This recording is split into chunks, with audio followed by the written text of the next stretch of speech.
आमर COTPA act अनुसार cigarette and other tobacco product regulation act अनुसार आम जो शिक्षा अनुष्ठान अच्छी तार 100 मीटर प्रेमिसेस भितर जो मैंने भी टोबाको एवं सिगरेट एवं अदर टोबाको प्रोडक्ट्स यूज कर लोक को बिक्री कर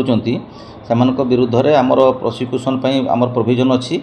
से हिसाब से आमर SP भद्रक गोटे टीम करी आम भद्रक टाउन थाना तरफ मु लीड करी आज 10टी जगार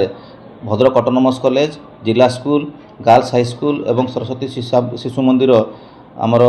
गांधी पड़िया पाखे थिबा पान दुकान और अन्य स्टेशनरी दुकान जो मानक टोबाको बिक्री होता सिगरेट बिक्री होता से गुड़ी को जबत करी आम नष्ट करूँ एवं एमको एक्साइज डिपार्टमेंट सहयोग करते भद्रक एक्साइज डिपार्टमेंट सहयोग करते ए काम आगे को जारी रहिबो। कौन शिक्षानुष्ठान एवं मेडिकल परिसर पाखरे कौन टोबाको प्रोडक्ट व्यवहार और बिक्री ब्यान थिबारु ता अगेंस्ट आम नेसेसरी एक्शन नौ सब आम 10टी जगह रेड करूँ 10 जन लोक ना आम PR देवु। जो एक्ट अच्छी एटा केवल आप स्कूल प्रेमिसेस और हॉस्पिटल प्रेमिसेस भितर आप टोबाको प्रोडक्ट 100 मीटर रेडियस भितर